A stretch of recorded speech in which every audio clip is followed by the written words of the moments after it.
আর কি করবো? মিষ্টি খাই দাও। আমি তো এতটাই ভয় পাই, আমার শুধু বড় মার কথাই শুনবে। অন্য কেউ বলছে একবারই না হবে না।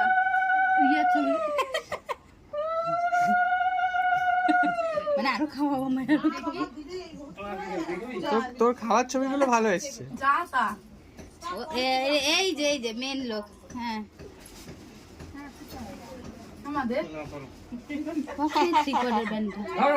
আমার কাছে নাই, এখন নাই আমি পকেট থেকে নিয়ে এসেছি, আমি দেখতেছিলাম তারপর পাচ্ছিস নে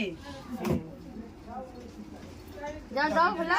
কি কি জানি সব প্যাকেট থেকে বার করে কে কি যেটি কই ওনাটা বার করে যেটি কই গেছে ফুল স্পিডে কাজ হচ্ছে, সে কোনো বলা সিন নেই। কি বাবা মাছ